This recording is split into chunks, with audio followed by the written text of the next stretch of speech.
least once or twice a week for us, which is, do I have a W-2 employee or is it a contract employee? And I was meeting with Michael last week and it came up again and it sort of spurred this conversation. And it's not particularly clear cut. As an employer, you can say, I have a contract employee and I pay them a flat rate or whatever. But the state of the IRS really doesn't care what the employer thinks. It's actually based on a lot of it on the employee. And there's actually some tests involved.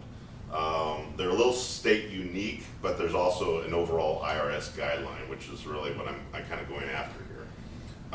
And then at the bottom of the handout is a link to both the IRS website and the state website explaining sort of the difference or the tests involved. So the first test is behavior right to control.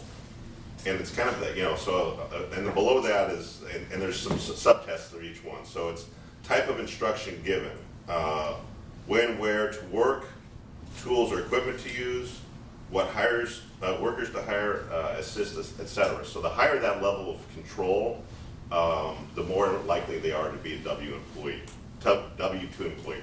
One of the exceptions was with the tools. It's very common in the construction industry for the workers, the actual employees, to have their own tools on the job.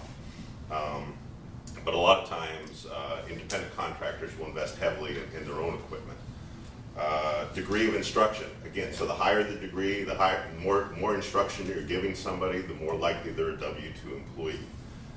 Evaluation system, a W-2 employee will measure the details.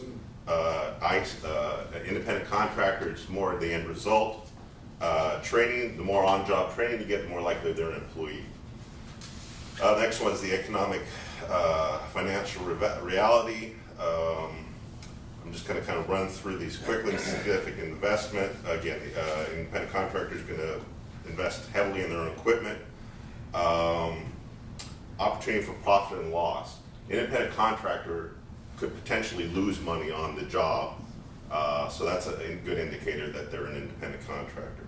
And then the type of relationship. Okay, I have a contract that says they're an independent contractor. Really doesn't matter what that contract says. It's based on the test of the reality of everything else. So all things being equal, if you're kind of on the fence, I strongly encourage our employees, our clients to look at somebody as a W-2 employee. The downside is if you're found that you're not, if you say, well, they're an independent contractor and you continue and they're found to be a W-2 employee, the IRS and the state will make you go back, restate your quarterly returns, and you'll have to pay both the employee and the employer side of the taxes involved and penalties.